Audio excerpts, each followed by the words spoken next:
Hello and a huge welcome to the Christmas 2023 edition of the Scottish Roadscast, a podcast all about roads, bridges and motorways. I'm Stuart Baird and I'm joined by my fantastically festive co-host, John Hassall. Hello, John. Hi, Stuart. It's good to be here. And Duncan Macknight. Hello, Duncan. Hello, Stuart. How are you doing? Not bad. So you're both doing very well. We're recording this Christmas special podcast remotely, so we're all in different locations. Mm-hmm. Yes. Remotely again at Christmas. Mm-hmm.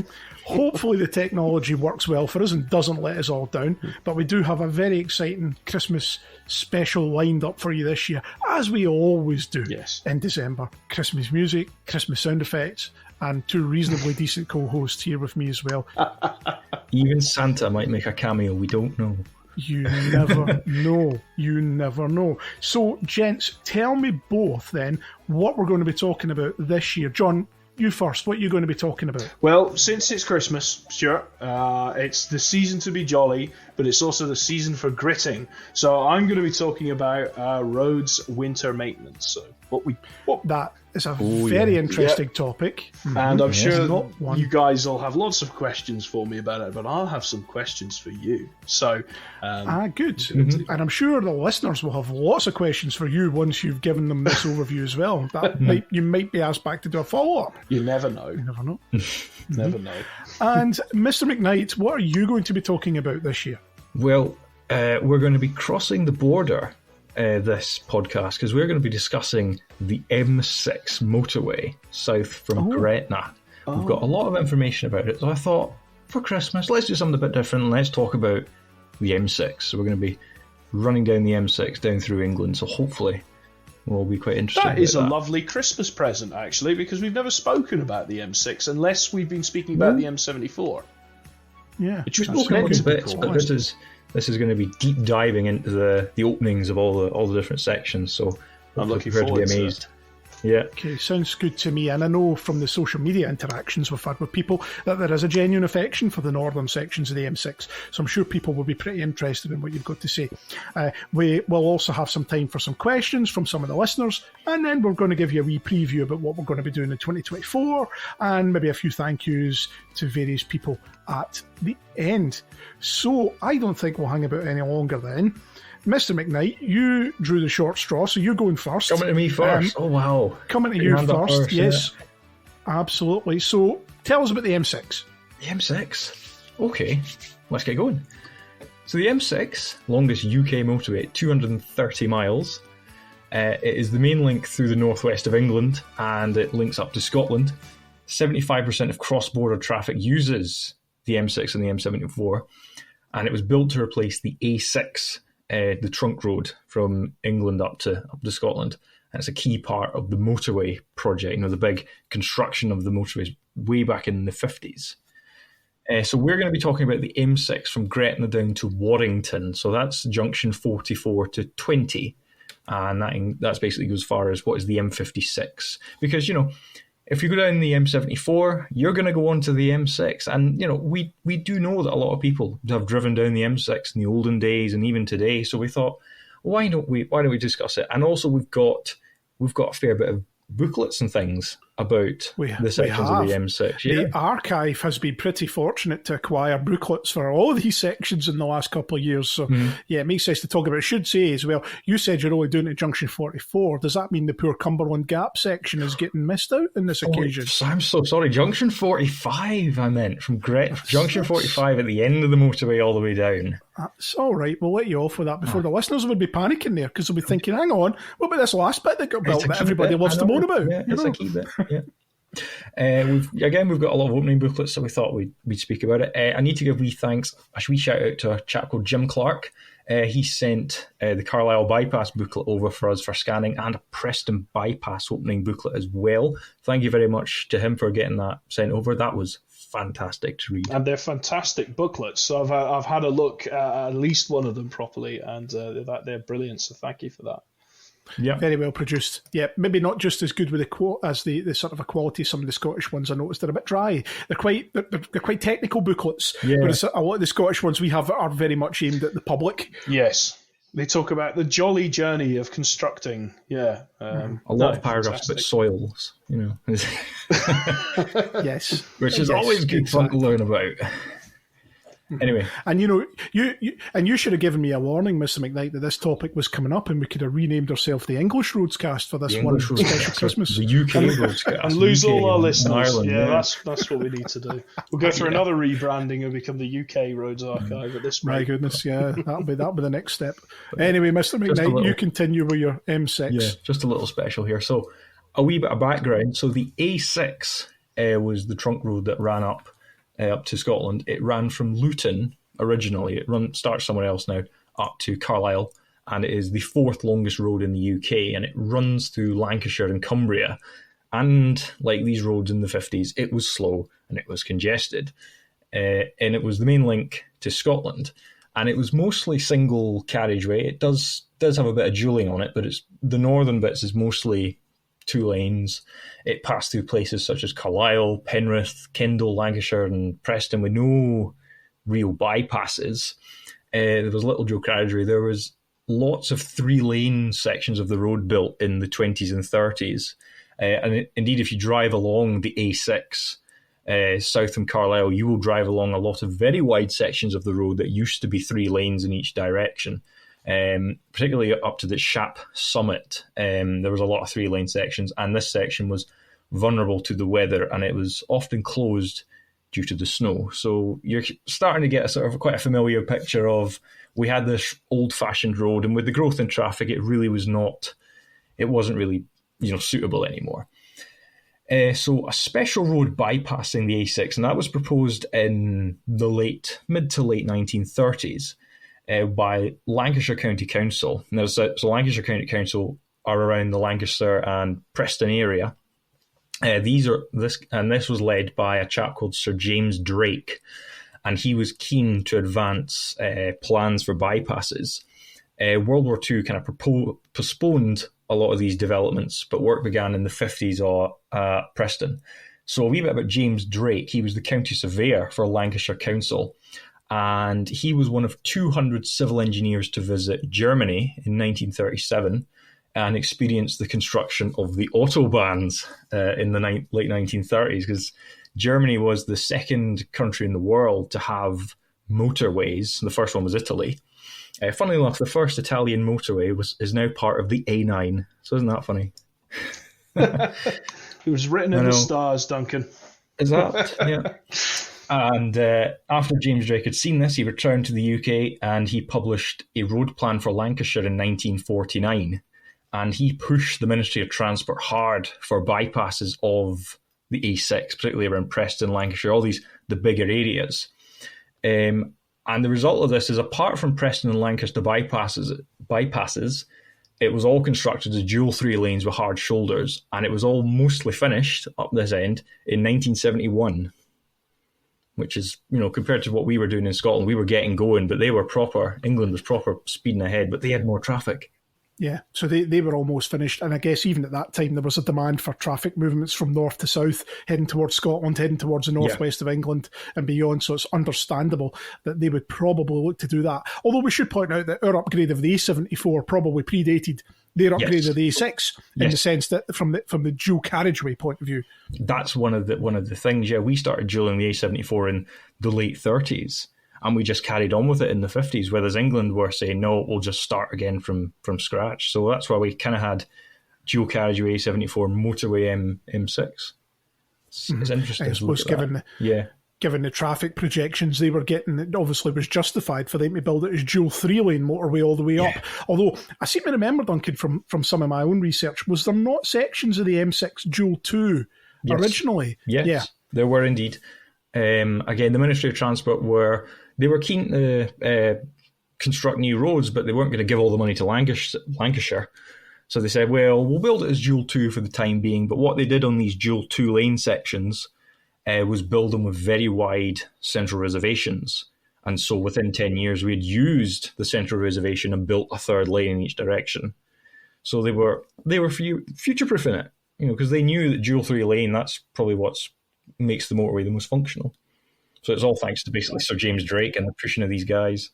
The M1 was made like 3 lanes, so it makes sense. So am I right in saying, I mean, there's one section that's dual 2 lane that comes to mind famously is the Preston bypass when it opened. Yes. It was dual 2. That was a guinea pig motorway. So we were, it was dual 2 lane, but it was again central reservation wide enough for 3 lanes. So we got that done.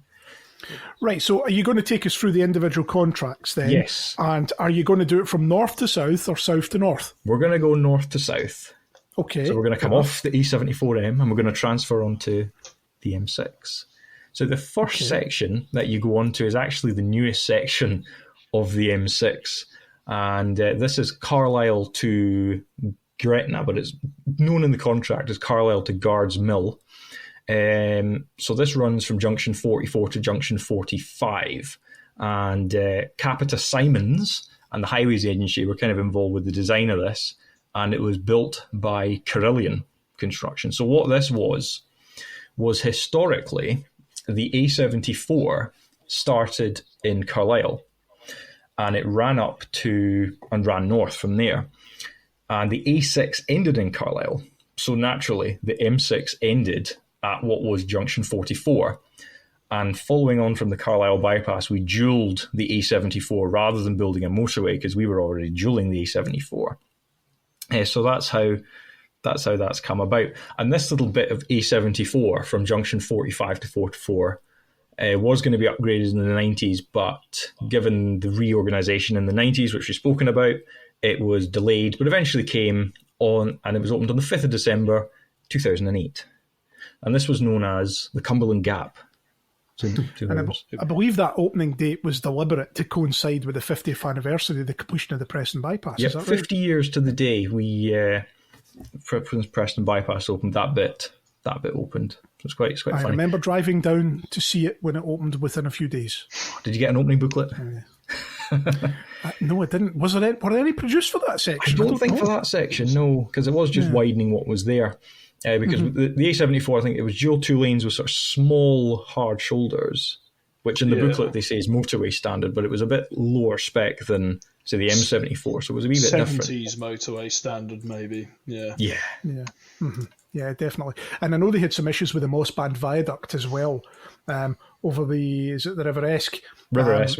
There was a parallel bridge built alongside the original bridge. The original 1970 bridge is still there, so we've just doubled it up. And that's, I think, the old one takes the northbound carriageway and the all-purpose road. Is that right? I think. So we and there is there's a little monument, a little plaque somewhere along that has the opening dates on it. I need to go and have a look for that. But, I was going to say, Duncan, have you not sniffed that one out yet? As our resident plaque finder. No. It's quite far away. Because John and I have we've used the parallel road. We have. When we did a day trip down there quite a while ago and went from end to end. So it is an interesting one. So Doug, could just go back to the old original bridge then. So the original metal bridge or whatever it was at Mossband, that's long since gone now. Yes, it was built by, I think Telford built the original sort of proper bridge. And then when we dualled the road, we built another one. So it's, we've kept 2 of them with the motorway upgrade. That's good. And that's the one that's visible in the opening booklet, the one that you've said was then widened. So, yeah. We'll get a copy of this opening booklet online so the listeners can go on and have a So you can have a wee Christmas gift to you. Exactly. We've also got Todd Hill's rest area, which is, I think, quite a rare thing. We mostly don't have rest areas on the motorway network. We just have services, but this is a proper rest area. So there's just a wee thing. So it's not classed as a services, is it? It's a rest area. area. It's not a motorway, so it's a rest area. Todd Hills, yeah. So at junction 44, you then join the Carlisle bypass. And this is one of the older bits. So Cumberland County Council were the main designer of this, and this was built by our friends Tarmac. And this was officially opened on the 15th of December 1970. And this runs from junction 44 to junction 42. And it included the dualling of the A74 from junction 44 to just beyond the railway bridge south of Gretna. So the dualling was extended along there in 1973 with Carlisle bypass, and that dualled that whole bit. So they dualled almost all of it, but left a little bit. So yeah, that's Carlisle. That's interesting then. So on the Carlisle bypass and on that dualling of the A74, so was that mostly an online dualling of the A74 line at that point? I'm looking at the maps. As far as I can tell, yes, it was mostly online. I know when they built the motorway upgrade, there was a new railway bridge constructed off the line of the original one. You can still kind of see where the old one was, but that's what that was. That's what that was put there. Interesting. Any hints that they ever intended to upgrade that section to motorway, or was it just going to be dual carriageway and that was it? Oh, I think it was just going to be dual carriageway, but I am assuming when the A74 project got underway, they said, we'll do this bit as well, because it seems a bit silly having this little gap. But of course, we had troubles getting all that bit finished. But hey, it all looks good now. Interesting. Yeah, okay. Carry on. So south from there, we've got Carlisle to Penrith. And again, this was the County Council of Cumberland, and it was Dowsett Engineering Limited who constructed this bit, not one I've heard of before. And it was officially opened on the 1st of July 1970. Runs from junction 42 to 41. So it's just a sort of a big sort of 5-odd mile section that joins up that bit. There are services along here. We've got Southwaite Services, and it was one of the last bits of the M6 to actually open. I think the M6 was finished in 1972 with Spaghetti Junction. That was the last bit. These are the last of sort of the bigger bits to be constructed. So yeah. So this bit's quite funny. This is included in the Carlisle bypass opening booklet, this section, because it was one of the later bits. So like a single project. So they've treated the whole thing really from Penrith up to the border as a single big project, but with multiple contracts and split it up within bit. it. Yeah. That's a very pragmatic way of doing something like that, so that you actually get it built. Yeah. Exactly. You mentioned Southwaite Services there. Is it just me, or do they really have to be one of the most miserable service areas in the whole of the UK? Anyone else? Maybe. I've not stopped, because I always stop at Gretna. I don't know about you, John. I think you stop at Gretna as well, but I'm always... Yeah, Gretna generally, it's just, how big's my bladder? That's what I think when I'm doing services, and it's Gretna big, so that's where I generally stop, to be honest with you. But no, Southway, I've been to those services before, but I'd say they're better than Bothwell. Interesting. Ooh, controversial point. The service is special. We've got an idea. I'm going to get that in my little book. Okay. Anyway, so carrying on from there, we've got the Penrith bypass. And this runs from junction 41 to a temporary connection at Hackthorpe. And it's the only bit that I know of that kind of ended at what we would know as a temporary terminus. The other ones, I think, either ended at the roundabouts, so the slip roads flared off before it was extended. But this is the one with the temporary terminus. And it's got a wee diagram of it in the booklet. It looks really wacky. But that's not there anymore. Is there any evidence of that on the ground now? I mean, the beauty of doing these remotely, by the way, is we can follow Google Maps as you're talking, Duncan. So it's terrific. But is there much evidence of that left on the ground? No. It's gone? None. It's just a big grassy verge. You've got the motorway on one side and the A6 on the other. It's just beyond one. The A6 goes over the M6 heading south, and it terminated around there. But there's no evidence of that at all. Okay. I think it was all landscaped. So I know this section because this is where junction 40 for the A66 is here as well. Yes, we've got the junction for the A66. That there was a bit of dualling built for the A66 as part of this contract. Okay. So if you head east on the A66, you've got about 2 miles of dualling and then it stops. Yes, it's a common feature of the A66. But that was built along with this bypass.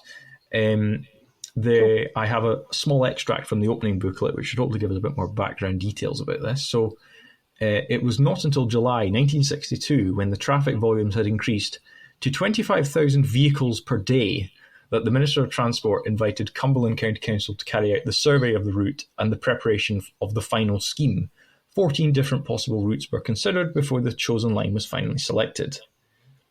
So you got to, in Scotland, we think 24,000 vehicles a day may go, that's quite a bit, but this is 1962, and we're getting 24,000 vehicles a day through Penrith. That's big flows. Even today, that's pretty heavy flows going up there. Yeah, I mean, if we look at our equivalent studies up here, we were probably looking at 1975, 1980 before we were hitting those kind of figures. So you can see that they were also well ahead of the curve when it came to traffic growth and whatnot, even at that point. Yeah. The temporary terminus as well. And so the next section south of there is quite a big bit. This is Penrith bypass to Lancaster bypass. And sorry, I didn't give you much details on Penrith there. Sorry, I've jumped the gun. Just go back. He's so excited. He's I know. I want to talk about the next bit, but we'll go back to Penrith. Sorry. Okay. This was built by Sir Alfred McAlpine and Sons and Leonard Fairclough, working together. We know both of them. We know who they are. And Penrith opened on the 7th of November 1968. So again, it was quite early on, but they had the big tools. What was the junction numbers for that one, Duncan? Junction 41 to the Hackthorpe temporary terminus. Right, so that was the other end of the terminus. Okay, yeah, and that takes us down to Penrith. So does that take us down to the A66? Basically, that's just south of there. Yeah, just south of there. And that would have been a popular route to use at that point, obviously across the hills and Scotch Corner. Other end at Scotch Corner. It still is. Yeah. Yep. Mm-hmm. Yeah. Very much so. Duncan, you've maybe not got to this section yet. I seem to recall just south of Penrith that there are two ghost slip roads in the southbound carriageway. Was that an unbuilt service area or an unbuilt junction or something of that type? That I'm quickly getting up Google to check, but I'm thinking unbuilt service area. Whereabouts are you saying? Just south of junction? Which one was it? So we've got junction 40, next to Clifton. You've got Clifton Hall, and it's just runs parallel to the A6. And just as you head south of there, you'll see there's a southbound, what looks like what would have been an off-slip. And then a few hundred yards later, there's the equivalent of an on-slip. So that's annoyed me for years as to what that was going to be. I guess it was probably, as you say, a service area that's just not came to be. No doubt one of the listeners will know. They can drop it in the chat, in the socials when we post this, and they can let us know. I'll reanalyze the opening booklets and see if there's anything there for you. But your question will be answered, Stuart. Don't worry. The English network is littered with examples like that. Lots of empty service area slip roads lying around. Yeah. So the next bit is from Penrith to Lancaster, and this runs from Hackthorpe Terminus to Junction 35, and this is around 35 miles of new motorway that all opened in one go. And this was designed not by the County Council, but by a consultant called Scott Wilson Kirkpatrick and Partners. Have we heard of Scott Wilson? Never heard of him. Yeah. So Scott Wilson, obviously famous with the Glasgow Highway Plan and some of the bits and pieces around there, and they also did this very early on. This was divided into about 5 sections, and there was 4 contractors given the 5 bits. So from Carnforth, so working south to north here, we've got Carnforth to Killington. That was W&C French Limited. And then from Killington to T-Bay, that was John Lang Construction Limited. And then from T-Bay to Thrimby was Christiani Shand. And then from Thrimby to Hackthorpe, we've got our friends Tarmac again. And this was officially opened on the 23rd of October 1970. And this, I think, won the Saltire Award that year for that section. It's a very, very well-known section of the motorway. It's very remote as well. Mm-hmm. I mean, as far as the M6, probably the most rural of the M6 sections. It's very scenic. Mm-hmm. I know they've got the kind of split carriageway areas, but I suppose it is quite easy to build something quite long like that when you're out in the open. But it's nice and open. Mm-hmm. Yeah. Is this the section that goes through the Lune Valley? Yes, this goes through the Lune Gorge. I have a bit of technical detail I've extracted for some information there. I think you should share that with us. Yes. Just a quick question for you, Stuart. Was our friend John Cullen, was he involved with this section, or was he aware of this section? He was certainly aware of it, and I believe, and again, some of the Scott Wilson guys who listen will probably put me right, I think Glasgow office might have had a wee bit of involvement in this. Mm-hmm. I think it might have been led by Basingstoke. However, someone will put me right. I know we've got the opening booklet as well. It probably says in there. Yeah. But I know certainly the guys in Scott Wilson had an awareness of this scheme and were quite chuffed with it because, like you say, it was a very long commission. Yes. I think this was one of those commissions, like you say, that it was quite early on. There was quite a lot of involvement, close working with the various local authorities and others. But I mean, 35 miles as a single stretch of motorway opening in one day, that must rank amongst the biggest lengths of motorway to open in one go in Britain. I mean, obviously the M1 was 70 miles or 70 something, miles, the first yeah. section. That was in one go. It's nowhere near that, but it's certainly longer than most contracts. That it was more challenging to build, stage. I would say, than the M1. Much more challenging. Mm-hmm. And I have extracted some bits and pieces from the booklet, so sit back and hear some technical details. So this is about the Killington to Tebay section through the Lune Gorge. Through most of the gorge and in the southern approach to it, the carriageways are stepped with a vertical separation of about 30 feet. This extends over a distance of 3.5 miles when the carriageways come together again for the crossing of a side valley at Borrowdale, which is bridged via viaduct 450 feet long. The passage of the gorge entails rock cuts totaling about 1 million cubic yards, the largest being at Jeffreys Mount, where cuttings up to 50 feet high enable the motorway and the A685 to be lodged above the railway. The excavated rock is incorporated in the motorway fills and helps to keep these clear of the railway embankments. Do you notice it's hard up against the railway there? Because I think there were a number of options on the table for this, but I think they were even talking about these things that we don't build very much called tunnels for this section of the motorway. But they decided, let's just run it along the railway and follow it, because you speak to the old engineers, the railway picked the best course, and so they kind of fitted around alongside. But you have that local road as well, and I can see exactly what you're talking about now, and it's all too common. It's hard up against it, Yeah. And then another bit of detail from Tebay to Thrimby. So this is north of the services. So north of Tebay, the route climbs steadily over open fells to an altitude of 1,040 feet at a saddle in the moors near Shap. Just north of the saddle, a diamond-type interchange provides a connection to the A6 and the stone quarries in the Shap area. The motorway remains relatively level for about 3 miles and then descends a broad ridge to level out at Thrimby at an altitude of 800 feet.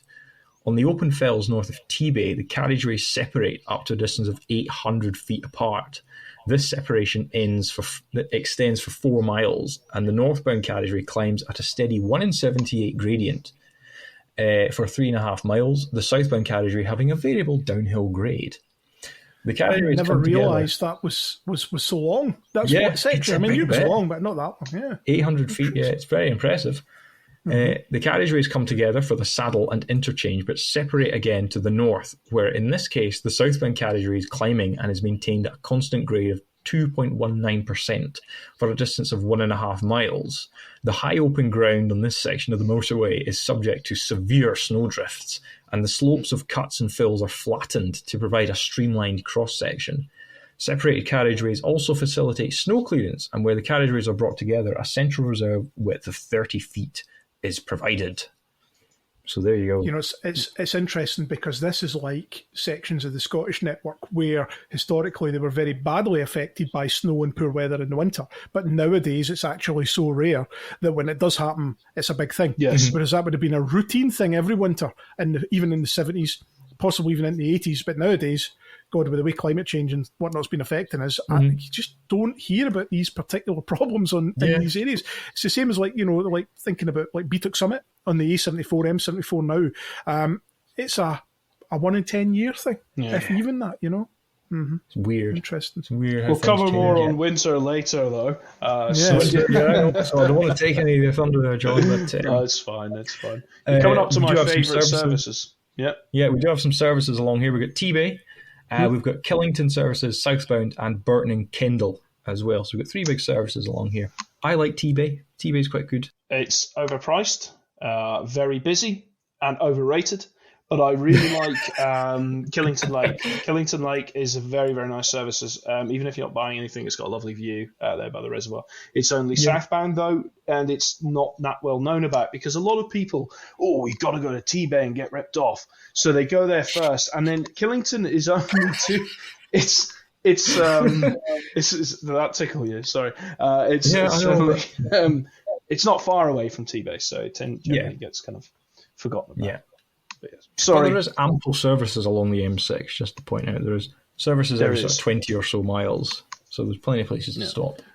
Yeah, spoiled for choice in the M6. It's actually really helpful, that, because, like, you know, there are long sections between major towns, cities, whatnot. It is good that you know that if you missed one, that the next one is only 15, 20 minutes away. You know, that's pretty decent. I think that must be the best. The M6 must be the best motorway for the frequency of services. Is it? I mean, the M1's got a few. M1 or A1, you could argue in some ways, yeah. as well. It's got quite a lot, but for a motorway, I think M6, it's never let me down. It's never too Yeah, and then you go up to Scotland, and you're lucky if there's a good size lay-by for you. You know, it's how things change when you go north. Some of them are okay. Yeah. Anyway. So south of there, we join the Lancaster bypass. So the Lancaster bypass runs junction 35 to junction 33.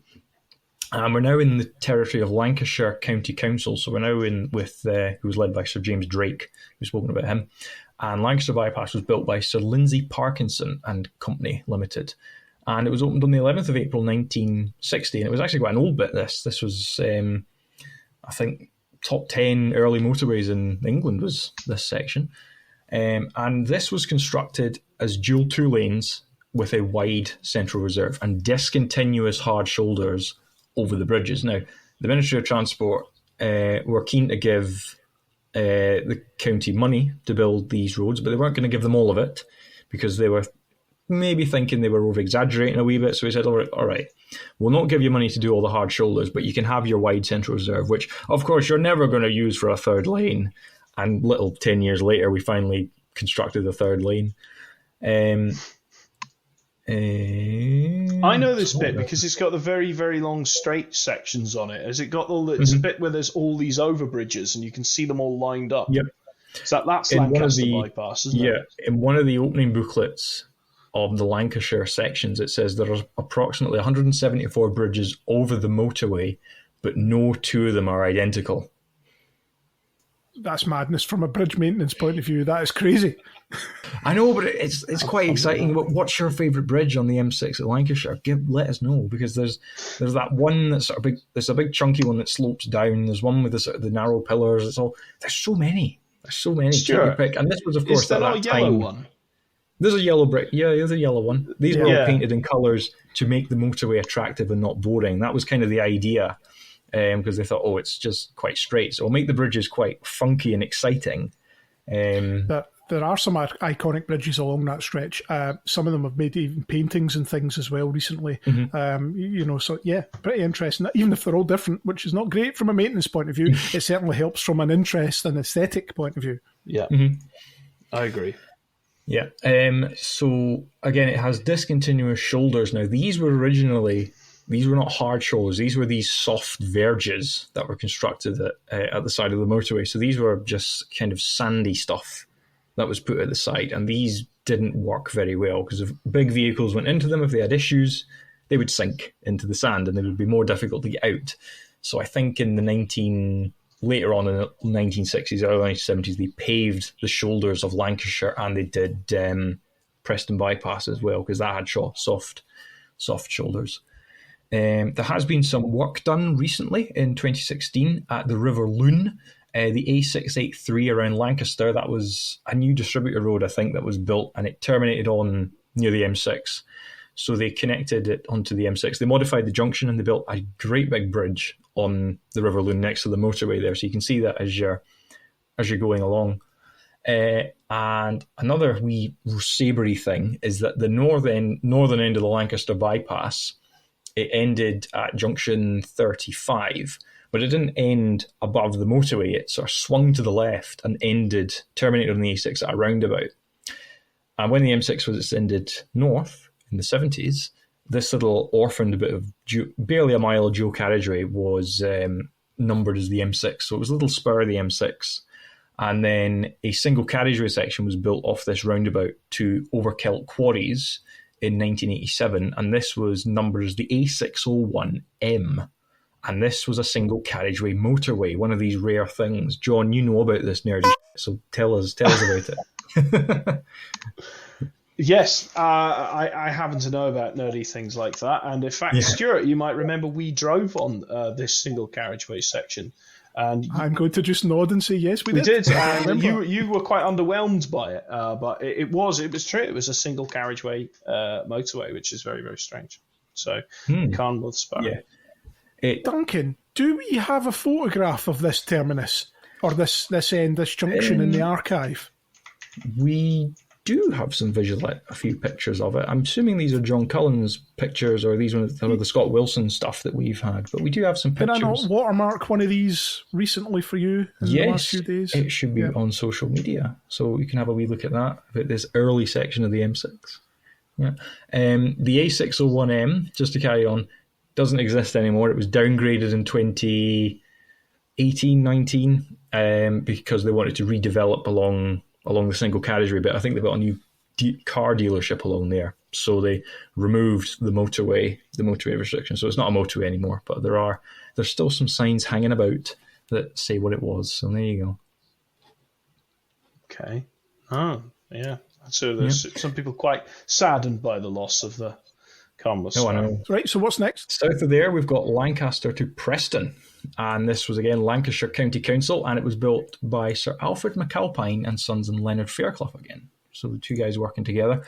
Opened 29th of January 1965, runs junction 33 to 32. So it is quite a sort of a remote section. There's not much else going on. The main feature of this, and this is one of the ones that I quite like, is this was constructed with a 10.5-inch thick reinforced concrete pavement. This lasted just over 20 years. It was removed in 1985. And another landmark along here, quite a famous landmark, is Fortin Services, the one with the big 1960s tower. My absolute favourite services anywhere in the world. Yeah. Yep. Built by William Eves and Co. and Sir Alfred McAlpine.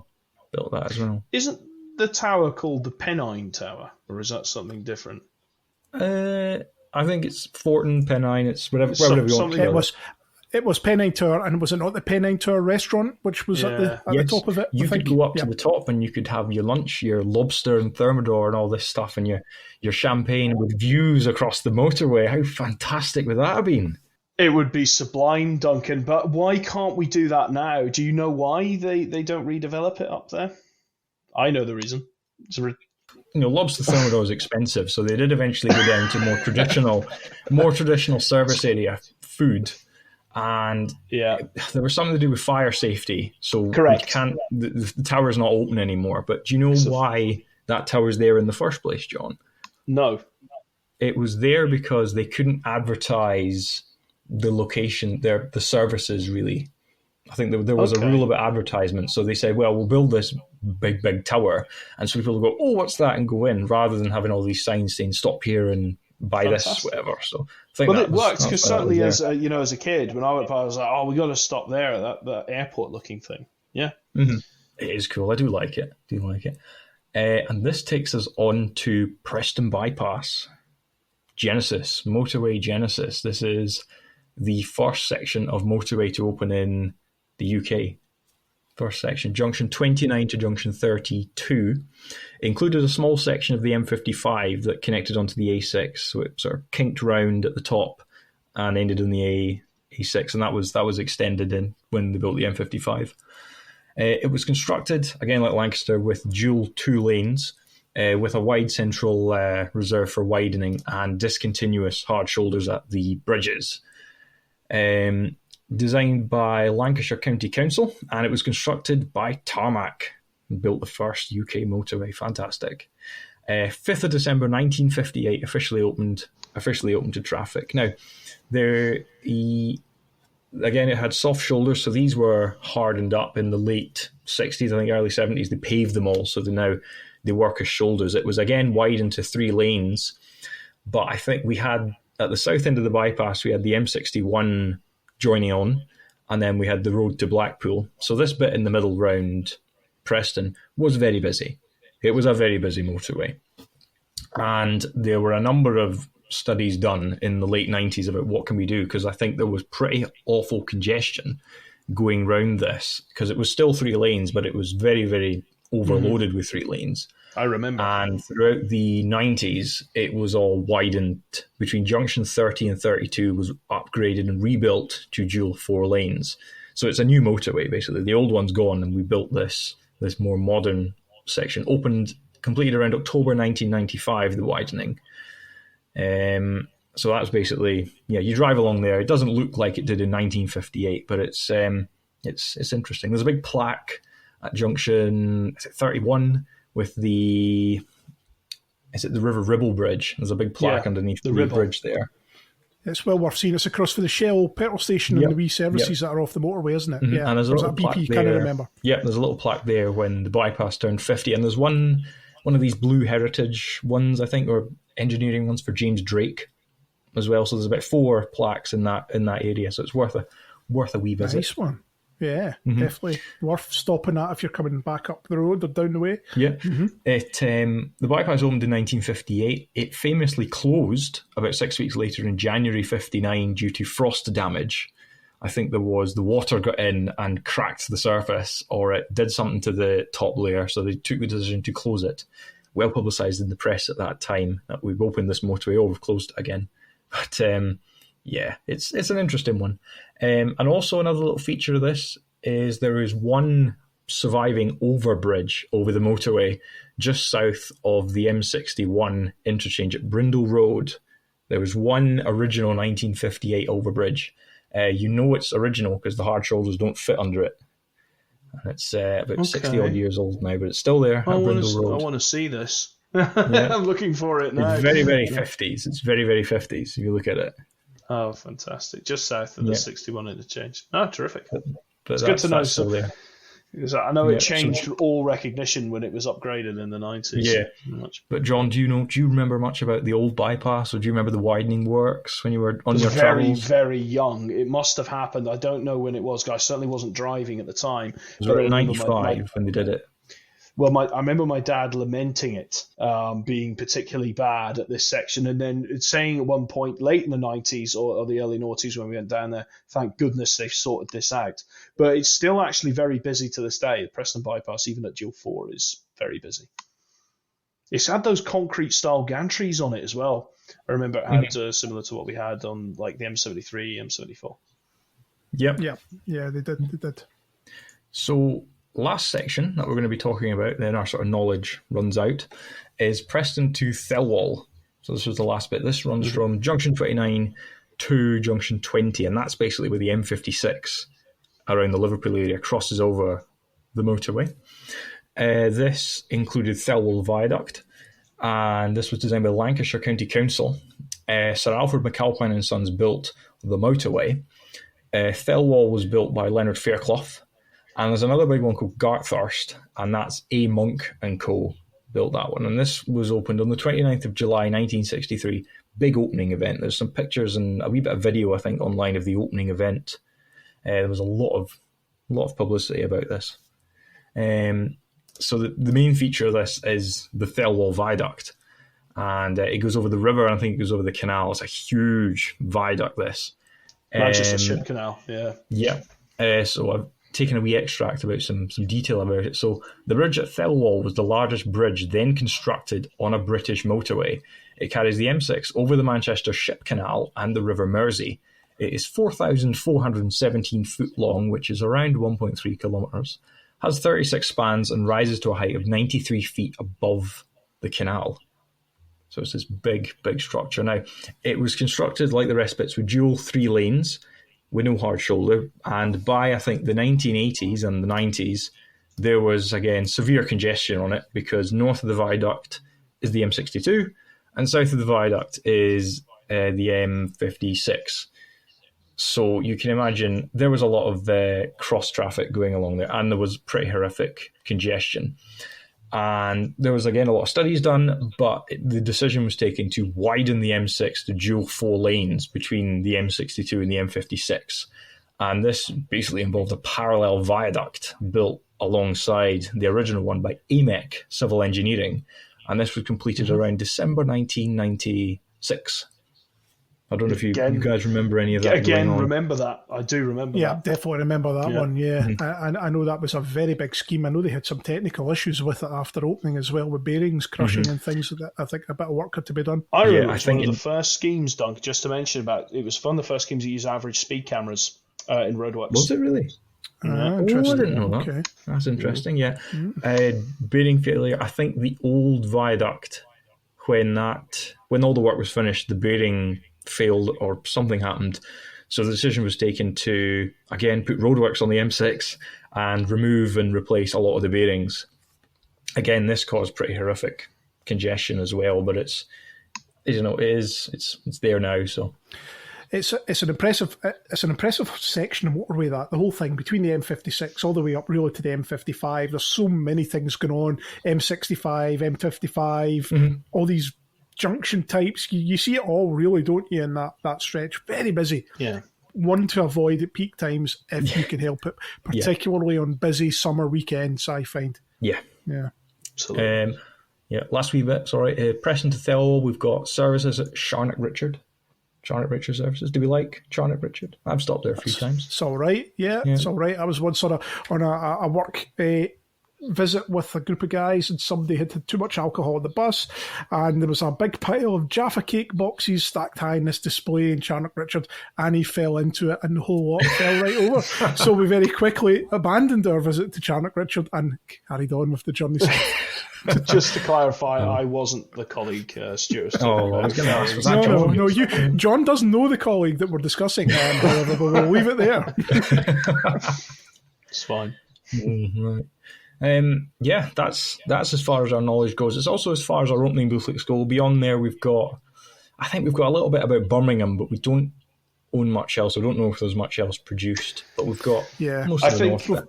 You've run out of road, Duncan, I suppose, with your knowledge. And run out of road, I'm a bit kind of taken aback by how much you managed to share in that time, and it has been a Christmas treat. We've never gone down kind of that far. Well, listen, Duncan, thank you very much for that. That was very interesting. You've clearly done a lot of research on that. I know the listeners will be fascinated by some of the facts and figures. You know, there's really no other podcasts covering UK roads construction, so we're probably the first people actually to talk about the M6. No doubt we'll probably be asked to do a follow-up and maybe give a bit more detail on some other stuff. So, by all means, keep researching, come back and do that. And you know what? Thanks for that effort. And so much so, you're going to get some sleigh bells. So I got the sleigh bells lined up just for you. So here you go. Another one just for you. Thank you. Wonderful. So that Christmas energy. Absolutely feel the Christmas energy. And we're going to have some music playing as we talk about these questions as well, these listener questions. We have to, as you say, get this Christmas vibe going. The Christmas festivities are strong here. So listener questions. You asked people to submit questions. We got a few in. Yes. We've got some, yeah. Go on then. Take us through the first. Let's go for the first three. Start off. Yeah, first three, that's fine. So we're going to start off with G.I. Donaldson. And his question is the national speed limit sign on the M80 between junction 2 and 3 northbound wrong? Should it not be a 70?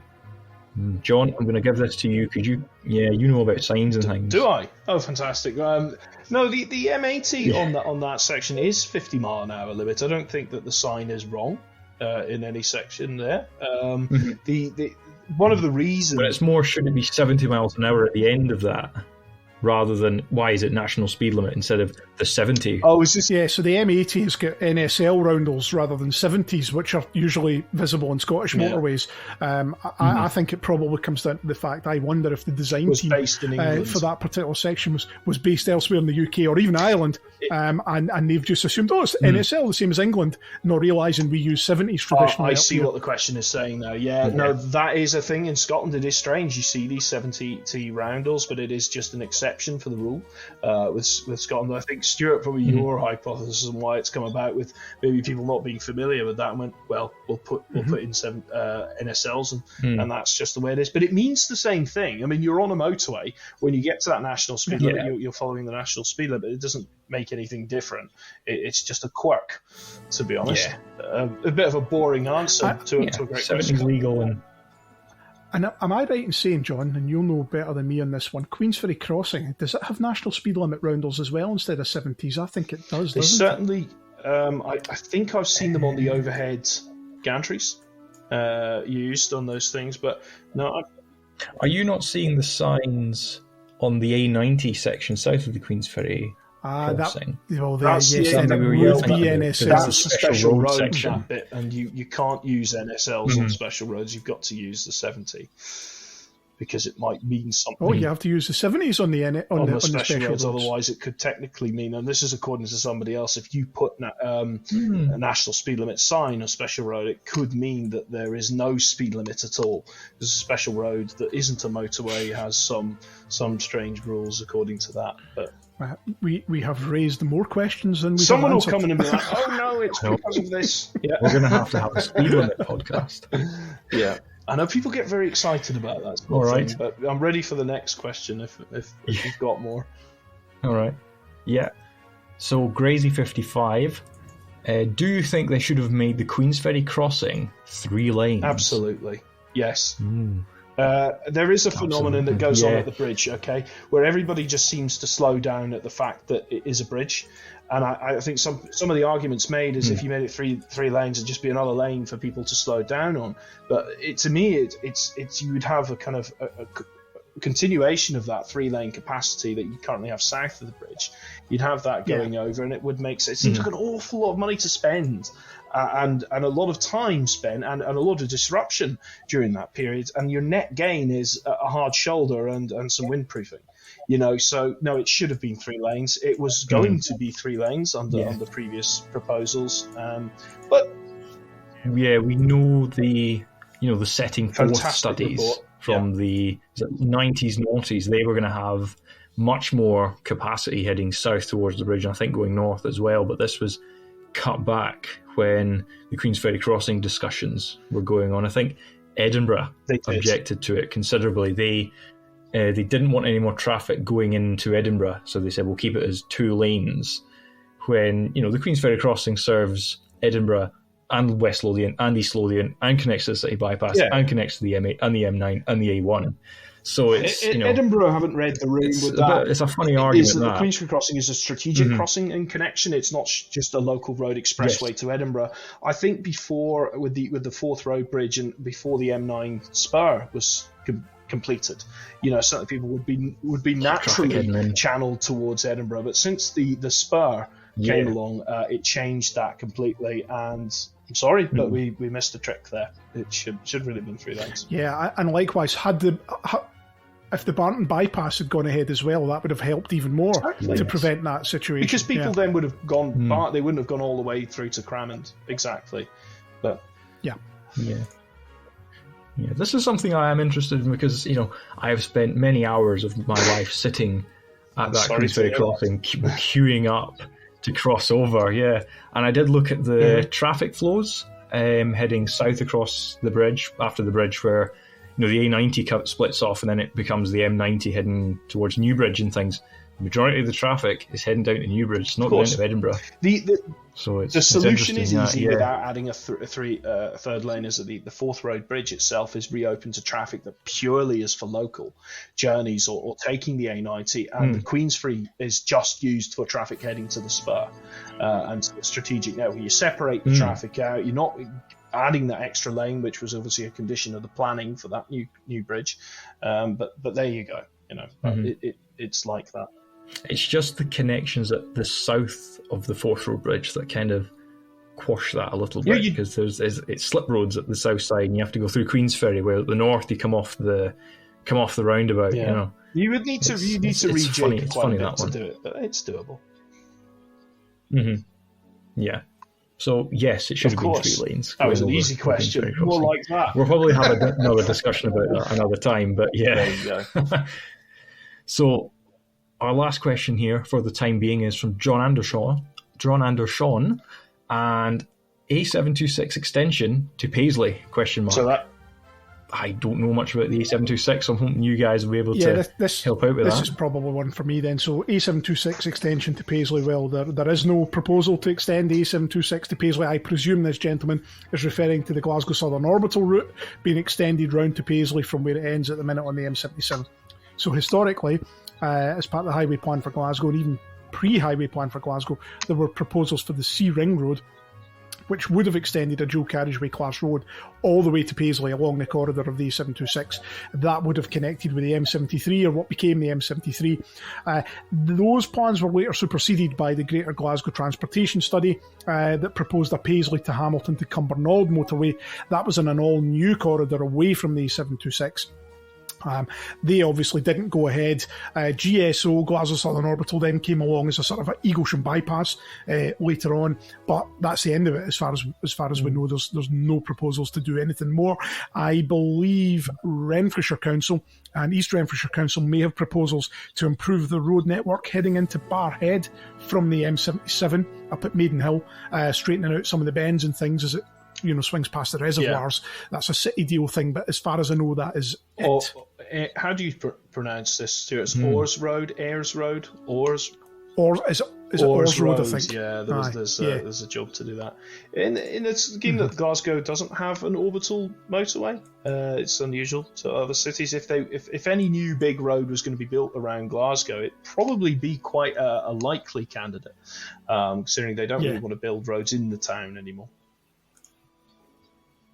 And of course, as we've discussed many times, the topography surrounding Glasgow obviously dictates a bit where roads go, because we've got hilly ground to the south, hilly ground to the north, huge conurbation in the valley in between, and it's a bit difficult to squeeze any ring roads, as you say, in amongst all these existing developments and all this sprawl that's sort of happened in the last 67 years as well. Unless you tunnel, of course, but we need a lot of money for these things. Indeed, yes. Good questions, though. There we go. Yeah, some good questions here, Duncan. So that's the first three. We'll hold off for the rest for the time being, I think. Okay. Just build up. And then I think, where are we going next? Are we heading over to John Corner. A bit of, with what time's got left. Yes. John Corner. Yes. So I've got a hard act to follow here, mind you. But it's something I want to talk about. So it's the winter maintenance. It's the gritting. I want to talk about this. And we have touched on it before, Stuart. We've done a podcast which has kind of covered some parts of this. People have asked questions about it. But because it's Christmas, because it's been a while, it's good. It fits in the theme of what we're talking about today. So this time of year, it really means one thing for me at work. It means winter maintenance. And a lot for a lot of the drivers out there on the roads as well. When it starts getting cold and we start getting snow, we want to be ready for winter. We're always told this. So it actually does affect all of us. So, it's only fair that we can talk about this. So, Stuart, you're a bit of a weather guy. You like forecasts. And Duncan, you obviously live very far away up north in a kind of polar environment where we've got permafrost. And you'll like talking about this. Yeah. So, I work as a winter decision maker. It's one of the many hats I wear at my job on the Southwest Trunk Road unit, and it's a good thing because it gives me a lot of knowledge and some experience. I've done it for a number of years to kind of talk about what this process is and what's behind it, because people have questions about it all the time. And we'll have a bit of fun with it. There's always those famous Scottish gritter names that go around on social media. Yes, they are, Duncan, and love them. I love them so much. They're great. Good. I love them too. I know Stuart had requested it as something that we cover with the gritter names, so we'll go over that. So look, we'll get stuck in. We'll talk about it, and I've got some questions for you guys, so you better be on your toes. All right.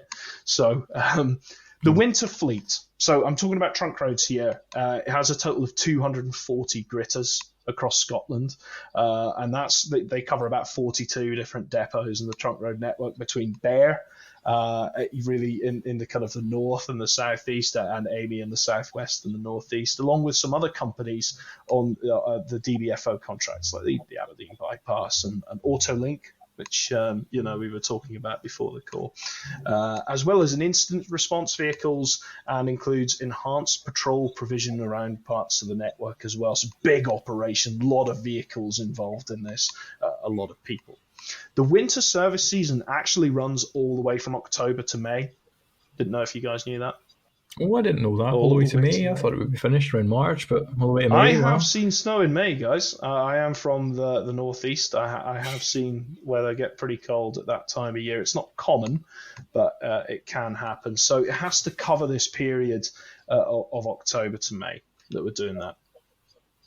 So I've spoken about that's just the trunk roads, right? We all know here, I mean, we work with trunk roads ourselves, but we know that actually what make up the majority of the miles in the Scottish road network are the local roads. So we have to give a shout out to all the local authorities who are doing all our streets, making sure, outside the schools are clear and all the footways and stuff like that as well. 32 different local authorities. So I haven't got a figure on how many gritters they've all got collectively, but it's probably safe to say we're somewhere near 1,000 gritters and winter service vehicles around Scotland, during these incredibly busy periods that happen. So as I work in the industry and people, I know have a hand in how the roads are treated, something I get asked all the time by people, especially who don't work in it, is why are they out gritting? Well, it's not even cold.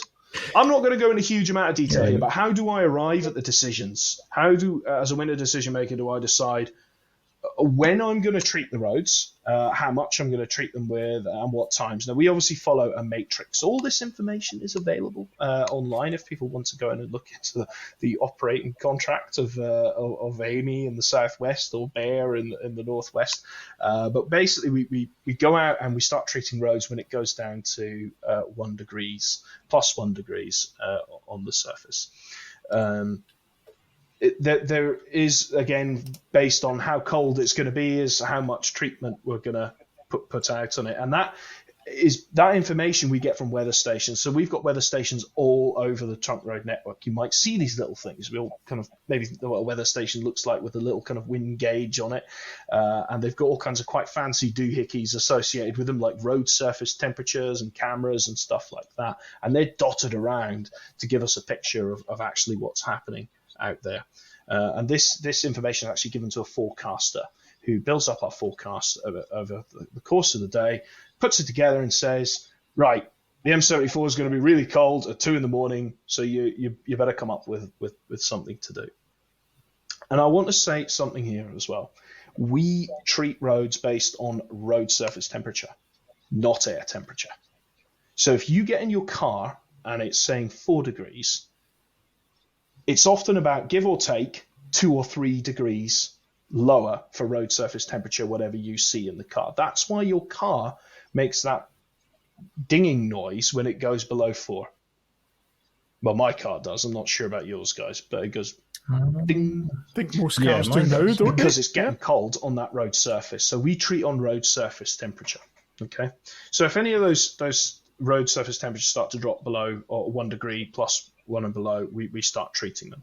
And we carry out what we call precautionary treatments there. And we also patrol roads with gritters that are loaded with grits, not necessarily treating, if those temperatures are around about +2 as well. Okay. The amount we treat really depends on how cold it gets or the state of the road. Wet roads require heavier treatment, and if there are indicators that we have things like hoarfrost or snow or ice, then we have to up the treatments as well. So you guys are following me. Sounds pretty easy. We're still with you. Yeah, I'm still with you. you. Yep. Common sense so far. Check no one's fallen asleep, because it's really a very hard, responsible job, this. We'll wake them up with the jingle bells. Hey, got sleigh bells. That's great. Okay. So we call them gritters on the trunk roads, but they actually use pre-wet brine treatment. So we call it pre-wet treatment, and it's actually a brine mix. So it's kind of water and salt solution that's sprayed down the road in addition to the salt that's put out the back. This means that the treatment doesn't blow away when the wind picks up. So you've often seen, if you guys have been behind gritters and they're chucking this stuff everywhere, and they can just sit on the road, but if passing traffic can blow that away or the wind can pick up, it's not great. So we actually put down that solution. But that is the stuff that makes your car incredibly mucky. It's the brine. So there you go. Not every road authority uses brine, but where I work, we certainly do that. So Another thing is when we get very low temperatures out there, we start to use our fancy de-icing chemicals. So salt on the roads is actually only effective really up to about -10. Beyond that, it really loses its effectiveness. So we've got to start mixing in de-icers. Now, this is where it gets very expensive. So we start to use a solution called potassium acetate, and we also use this on structures. Now, Stuart, you know what salt can do to our major bridges? Oh yes, salt and water and concrete and steel reinforcement do not go well together. No, they do not. So there's many bridges, Erskine being a good one, Kingston another example, where we've got to make sure that we turn off the salt and start putting out the de-icer. And it's very similar to the type of stuff that you actually pop on your windscreen. So you're getting the picture that our treatments are pretty kind of proactive and preventative, but sometimes you get precipitation, which can really complicate things. So one of the things is this, you get wash off. So here's my day. I've got the forecast in at lunchtime. Okay, it's gonna start getting cold around about midnight. So I'm thinking, all right, I'm gonna get my gritters out at least an hour or two before that. But then there's rain coming in before that. It's difficult because the rain can wash these treatments off. Now, guys, a wet road can become an icy road. Dry roads can still get icy if you have the likes of hoarfrost and things like that, and that's to do with your humidity and your dew point temperatures and all that wonderful complicated stuff. So speaking about precipitation, what's the main precipitation we think of in winter?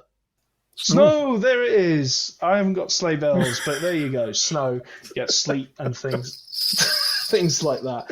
So the trick with snow, okay?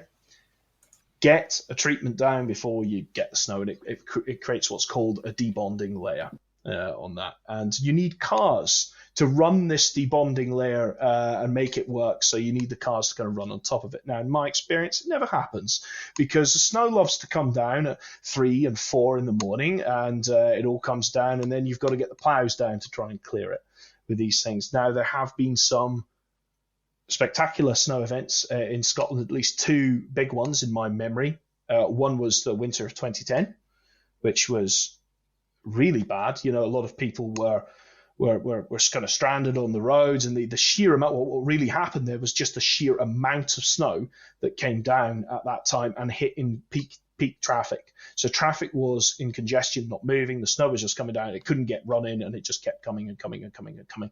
The winter service vehicles couldn't get through. People were going onto the hard shoulders and blocking them.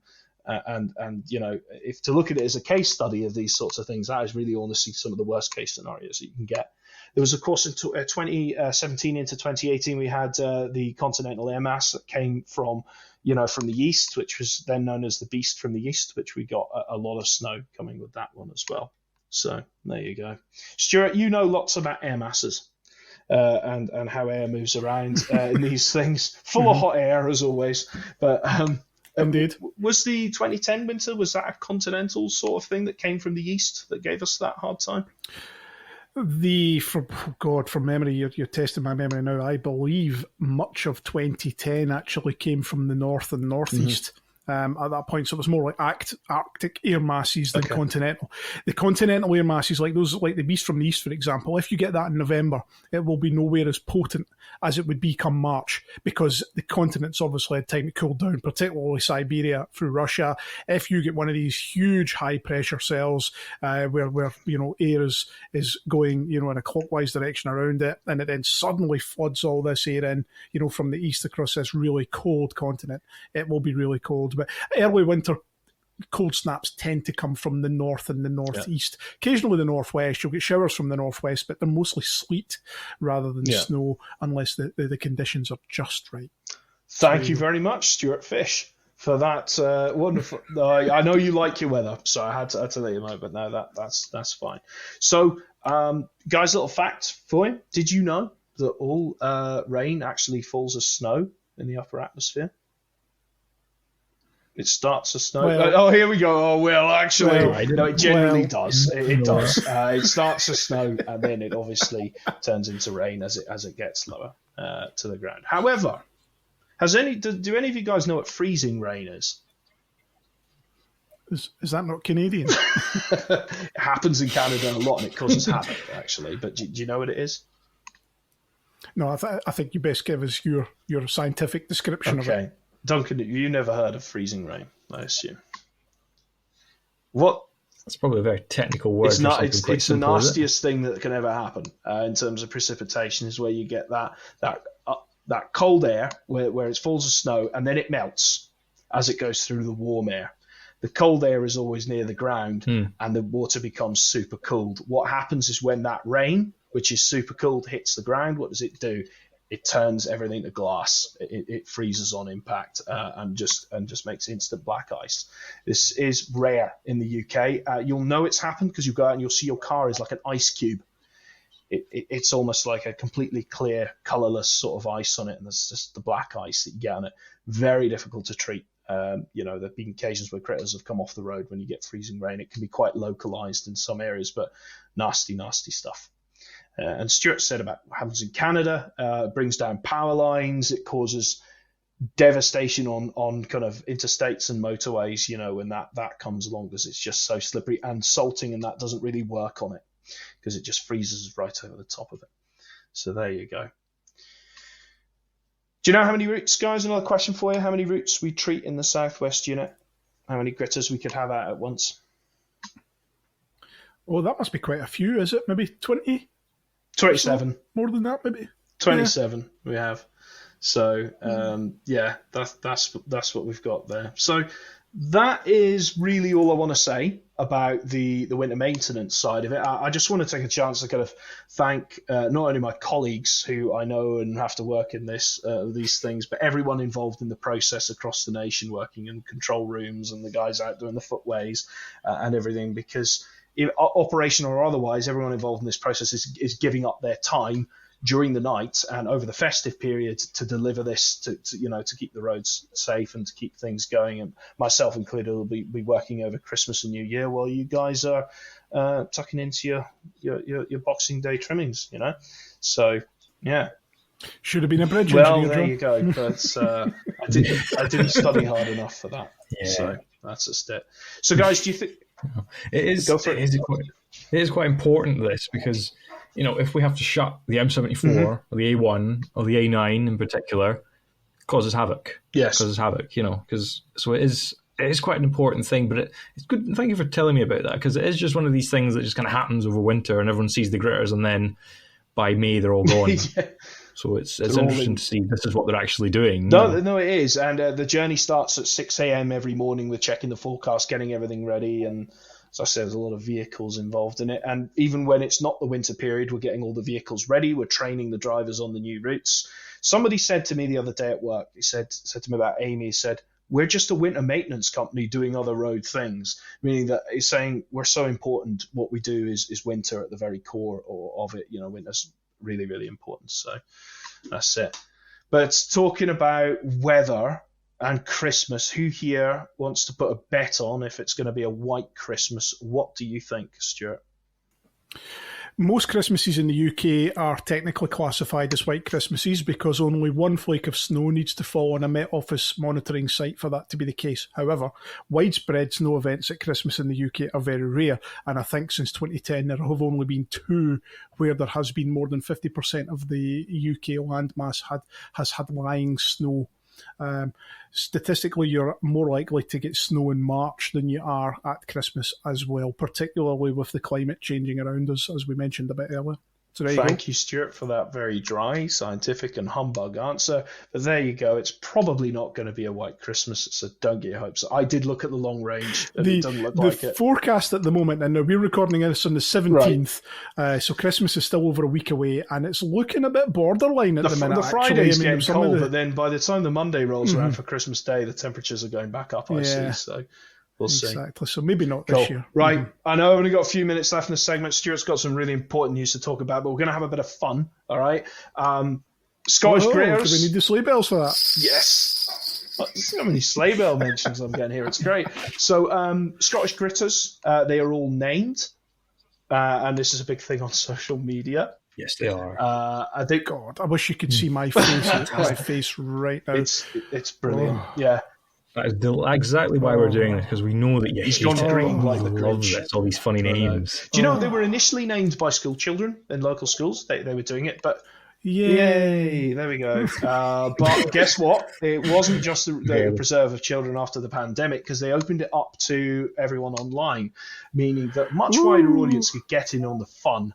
And it's always fraught with danger of getting people on the internet to name things, Boaty McBoatface being a good example. But given the great comedy that the Scottish people are known to hold within themselves, it has brought up some what we would refer to as belters. So I'm going to read some out to you guys, and I want you to rate them. These are Gritter names. Oh. Okay. Right, okay. I'm excited. I'm excited. Naturally, the best ones are in the southwest, so I started with these. Gritney Spears. Oh, God. That's a cracker. Okay, here's a historical one, Roman themed. I came, I thought, I conquered. Jesus. Oh, that's a good one. I like that one. This is a good one. A Star Trek reference for those who like Star Trek. Snow Trooper for Stormtrooper. Oh, that's Star Wars. Sorry. You know, he is such an because he knows I'm a Star Trek fan, and he uses these bloody Star Wars references, which, by the way, is the worst science fiction franchise ever, and he just throws them in there. So, you know what? I revoke your sleigh bells from the last time. He's going to edit them out, and it's going to sound very strange just referencing them there. He is. I've got a few more, right? I'm not finished, all right? Sweet Child of Brine. Guns N' Roses? God. That's all right. It's all right? It's okay. Okay, I thought that was pretty good. Okay. It's all right. Calvin Harrice. Harrice? But listen, this one's clever because it's based near Dumfries, one of our depots there, and Calvin Harris is actually from Dumfries. So a bit of thought went into that. Okay. This is a good one, right? You're a blizzard, Harry. You're a wizard, Harry. Harry Potter. That is great, one. That's it. Right. No. Harry Potter, we'll finish up with a couple of James Bond ones. You only grit ice. You only live twice. Oh, jeez. That's great. Love that one. This is good. On Her Majesty's slippery surface. Oh, God. Oh, brilliant. No. I like Spready Mercury. That's you heard good. of that one? God. Gritter Thunberg. That's another one. That's a South Lanarkshire Council one. I didn't get the council ones up. Or Gony Snow Day. Gony Snow Day. Look at you guys. Mm-hmm. You're Googling them now. You're getting well into this. It's fantastic. Duncan's just making the point that the Baird ones are better than the Amy ones, I think. They're fun. This is a fun thing. Yeah. It's a competition between these two. I have to be the middleman between them at times. Oh, dear. Yeah. Well, I think we better cut this conversation on ice and move on to the next. Oh, jeez. Stuart's really starting to grit his teeth now. Yeah, I really should have muted your mic about 10 minutes ago. But okay, John, thank you. Can I get some sleigh bells? A wonderful topic ruined by that cringe fest at the end. You can have half a sleigh bell. Loved it. John, a yearly feature. I think I'll be kicked off. This is my last podcast now, I think. Yeah. Oh, yeah, that's it. Yeah, you're out. Yeah, John is now out. John is now out. No problems. Well, listen, thanks for letting me talk about winter maintenance, but that's all I've got. Unless you guys have some burning questions about it, but I assume you don't. No, definitely not. Definitely not any burning questions about it. But I think we are going back to listener questions as per my sheet of paper here. Mr. Macknight, do you have more questions for John? We do have some more questions, yeah. We've got this one here. What is the best gritter name? We've just covered this, but I've got... I think he's pulling your leg, John. No, that's not a question. Unfortunately, that's not a question. Hopefully but I'm happy to answer it, Duncan. So, go for it.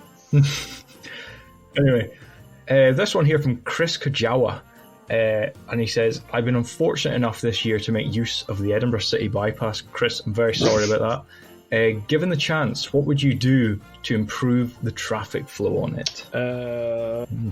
Should I go first? I think that this is easy in some ways because the Sheriff Hall upgrade, that's already sitting there on the shelf ready. isn't it? So that would improve it. But an improvement there must also be made at Old Craig Hall, because improving Sheriff Hall could potentially lead to other problems at Old Craig Hall.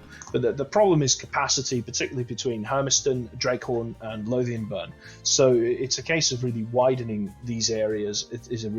Realistically, it could be done. If I was God, however, I'd probably build a parallel route that would bypass Hermiston altogether. There you go. That's my answer.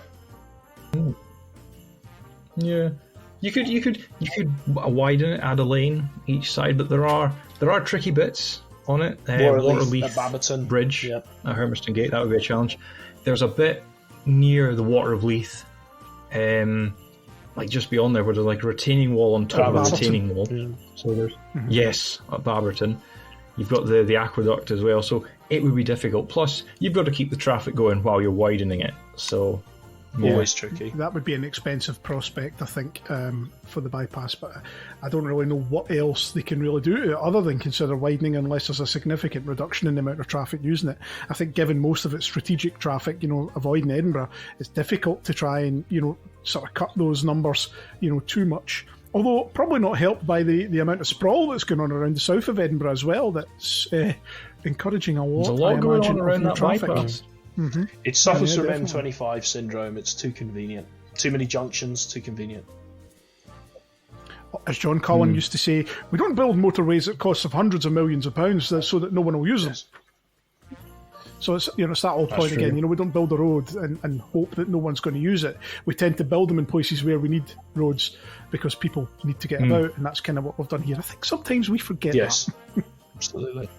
It's busy because it's very well used. To the choir, exactly. Lads, So. Yes, exactly. Okay, Duncan, what next have we got? What's next? All right. Next up, Michael McCulloch. There's a quick one here. Got any more info on the A8 from Woodhall Roundabout to Newark Roundabout in Port Glasgow? That's a new question. That sure is. A8 Inverclyde. Yes, we've got one or two more bits and bobs, Michael. Maybe not. A wee bit mysterious. Yeah, a bit mysterious still. Not just enough maybe to pull an article together on it yet, but Duncan and I actually were talking about an A8 page for the website fairly recently, so we'll probably try and get something up through 2024, so stay tuned. As soon as there is anything, you will know about it because you'll see it on social media first. Yep, exactly. So next one here, we've got Graham Yule, our friend Graham Yule. Big shout out to Graham Yule. It's a big help to us doing podcasts and doing research. Thank you very much for all your help. Sleigh bells for Graham. Sleigh bells for Graham. I hope you enjoyed that, Graham. So his question, as you are heading north from the A92 from the Red House roundabout at Kirkcaldy towards Glenrothes, there's a very short section of what appears to be a slip road coming in from the left. Heading south from Glenrothes towards the Red House roundabout, there is also what appears to be a slip road. Was there any plans to create a free-flowing link around this area? These are used as laybys, but are these anything else? So Glenrothes and all that area is a bit mysterious for us. We do have stuff, but it's a wee bit uncollated. But I have had a look at the stuff, and Glenrothes is one of these areas where there was much grander road plans for the area. I mean, if you look at the entire area, it looks very much kind of half built. There is a lot of space for improvements and widening and more capacity. We know, looking at some of the drawings, that at this location, at the moment we've got the Red House roundabout. Just to the east of it, there would have been what's called a 3-level stack roundabout. So we've got roads crossing each other with a roundabout linking them in the middle, kind of like Bayliston, but a bit simpler than what Bayliston is. So I think that this is where our knowledge kind of disappears. We don't know how long these plans existed, because the Thornton bypass, which that bit has the slips, was built in 1983, and we don't know if in 1983 they were still wanting to build a big 4-level stack. Bearing in mind that the East Fife Regional Road came along in 1990 and probably put that roundabout in, we're just not sure. But we know that there was bigger plans for that area. But it's one to talk about more in our A92 discussion. Yeah, it gives you a wee research point, Duncan, to go away with when you're pulling that one together. It's the beauty of the archive, Duncan. You always end up with more work. There you go. More, I know. Yeah, thank you, Graham. Great question. All right, Thanks, okay. Graham. Yeah, I think we've got time for one more, Duncan.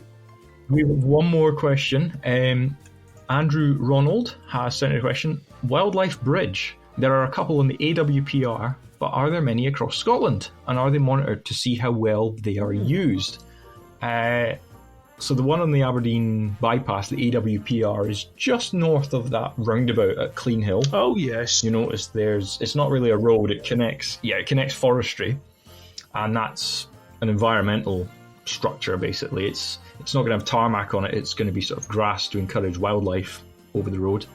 The other one is not really a bridge, it's more of a long culvert, and it's on the Crosstay Link Road that's currently under construction at Perth. There's a big north-south connection going to be over the road, and the road's going to go underneath this big culvert. And as far as I'm aware, that's as many as we've got in Scotland. Is there not one on the new section of the John, I don't know if A9? you've got any more bits and pieces. You know the section at Lunkerty? Did they build one of them there? Or There is something. Is there No, not something those over are- that though, Duncan? That looks a bit green, or is it just a green bridge? No. Maybe- They're all access bridges, but they might the smaller ones might have bits of green on them to make a sort of a wildlife road. But there's no full green bridges. Maybe on the future A9 dueling they might put in some more, but I've not seen any on the plans. There are a couple of fish creeps under the new M8 between Bailston and Newhouse, which you probably didn't know about. I remember those going in. Fish creeps. they're known in the business as was it ecological mitigation measure, as Yes. we put them in as. Yeah. Yeah. In terms of how they're monitored, I don't imagine they are actively monitored. But I suppose it would be fairly easy to go in and sort of get an idea of what was using them, if anything, after a few years. Yeah. We know that Aberdeen Roads do look after that, and I imagine they do have an environmental team that monitors such things. So we'll probably have to speak to them. We don't know. But Sounds like I'm another guessing they are podcast monitored, because they want to see how well We these need to things get work. an environmentalist on or an ecologist on to talk about all these things. That's another idea. So we'll put that in our book. It's a great idea. There you go. Yep. Write that in the book. Okay. I think that's us, Duncan. I think we've covered a few good questions here. So thanks to the listeners for putting them in. That's good to see. I think really then, just before we wrap up proceedings, and we've been wittering on for almost an hour and a half now, I think it'd be a good moment to just say some thank yous to various people, for that. First of all, to all the listeners, both long term and recent, listeners of the Scottish Roadscast. We hope you enjoy these. I guess you must if you keep coming back to hear them again and again. And thank you, because if the numbers weren't there, obviously we wouldn't be doing them. So thank you for that. And we look forward to doing a lot more of them in 2024. And I know the guys will probably tell us a wee bit about some of the topics that are coming up in 2024 as well. But just generally a few thank yous that I would like to express, and firstly to all the other Scottish Roads Archive volunteers that you don't hear on the podcast. There are a number of people behind the scenes that do things for us and help us out that you just don't see. So big thank you to them. I won't name them all, they all know who they are and they all listen, so thank you guys for that. Thanks as well to John and Duncan for all their continued efforts with these podcasts, because obviously quite a bit of work goes into them as well. I mean, okay, I tend to deal mostly with the production side, but the guys do all the research, and I know it does take a bit of time and effort. Duncan in particular this year has done quite a few big topics, so thanks for that, Duncan. It's much appreciated, and I know you've got a lot more coming for us down the line. Good work. Yes, there's more coming, don't worry.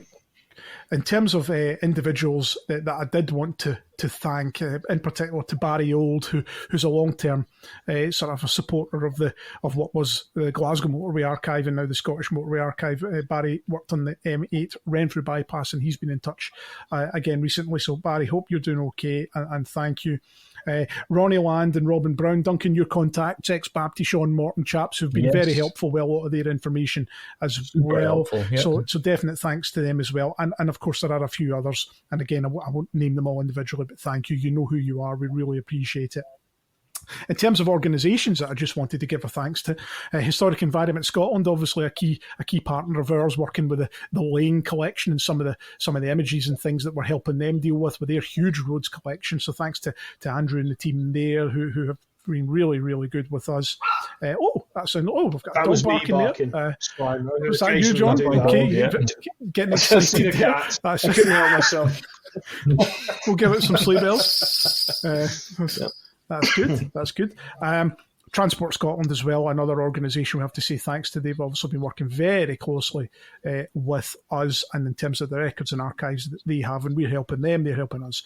On the back of that, Glasgow City Council, we had a really, really positive collaboration with the council earlier this year on the Clyde Tunnel anniversary and on the Clydeside Expressway. We managed to help them digitise a lot of their photos and things, and they obviously allowed us access to some material. So thank you very much to them and to some of the other organisations, Baird Scotland as well. Who will all name drop because, again, they've been very supportive of us and have assisted us with some records this year.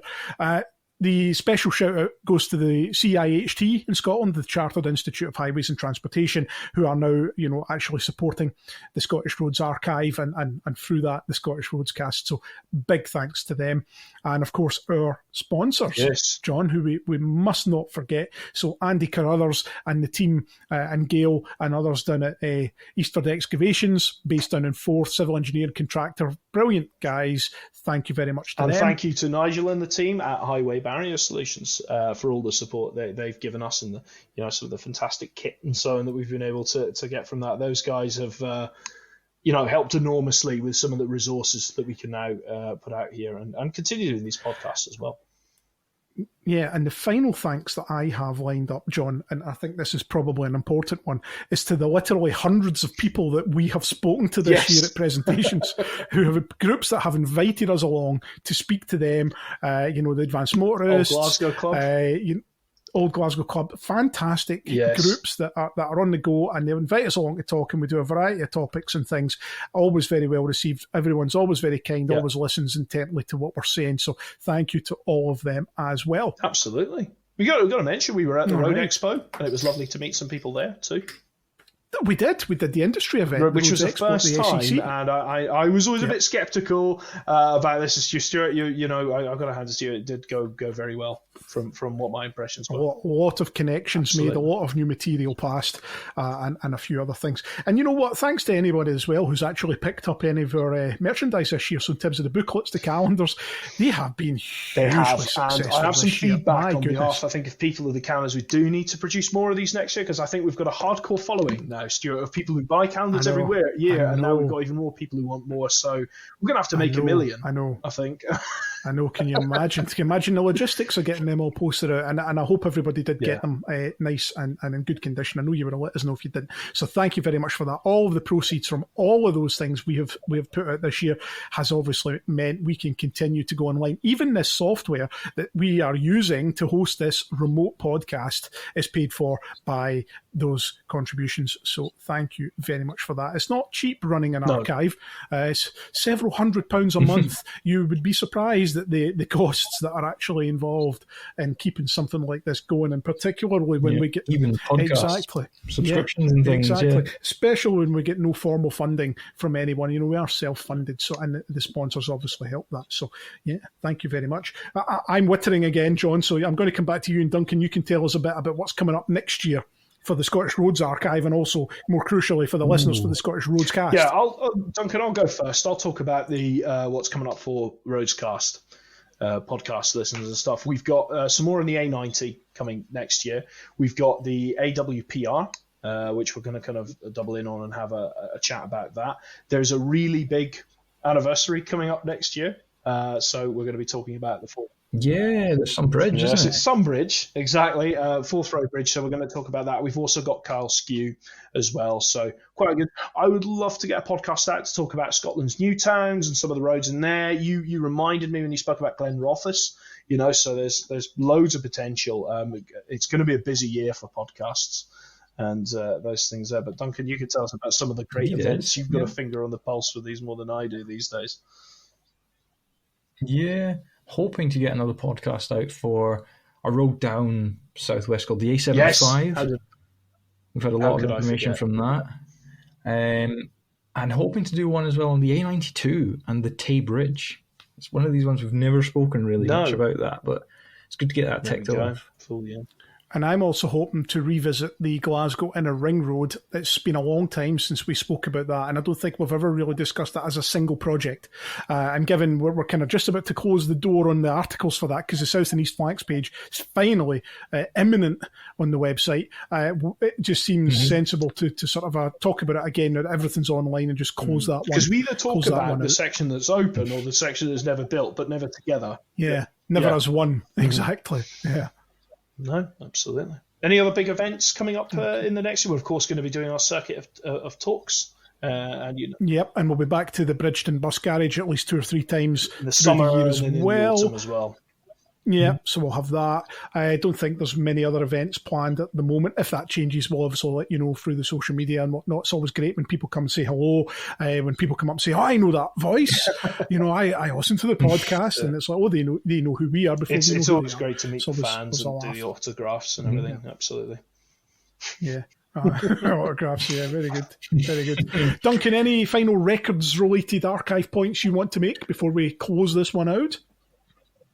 Oh, nothing too big from us. I mean, we have had a lot of donations over the past year. We had a lot of new material come in. I think my favourite one was there was a campaign in the 90s to improve safety on the A9, and they produced these little booklets. And we got I didn't know that they were bilingual, so we got a German A9 booklet. So you did. Der Highland Highway. Fantastic. We're always on the lookout for new information. We want to know if there was stuff produced or if there wasn't stuff produced. We do work with Amy, we work with Baird, and we work with Transport Scotland, so we're aware of what they've got, and we are aware that there are some gaps to fill, which is why we're always asking, look, if you've got any information about things like Ballachulish Bridge or any of the other roads and bridges around Scotland, let us know, because you might have a copy of something that we've never seen before. It's happened before where we've had stuff and we go, oh, we've never seen that before, so it's good. You always ask for that. Absolutely, Duncan. No, that's absolutely fantastic. Just to remind everyone, our website is very much available, scottishrroadsarchive.org. There's plenty of information on there. We've got a few new pages up there this year, a few further pages to come in the months ahead as well, so keep checking that out. I think that's us for the 2023 Christmas special. I don't think there's much else for us to cover. Big thank you to everyone again. Merry Christmas and Happy New Year to all the listeners, including Merry you Christmas. guys, my very festive co-hosts, to you as well. Thank you. Social media will continue through the holidays. We've got a few new photographs coming. I know Duncan's got some planned. I've got some planned as well. John's got some new then and now posts coming. They'll continue through the holidays as well. So stay tuned for them for your sort of daily fix. And we'll be back in the new year with our normal podcasts, and we look forward to seeing you all there. So final words to John. Thank you. You're very welcome, and have a lovely Christmas and New Year to both of you when it comes around. Yep, and Duncan, any final words to you? Nothing, just Merry Christmas and a good New Year to you guys. Brilliant. Well, thanks all, and we'll see you soon. Bye for now. Bye-bye. Goodbye. Thank you.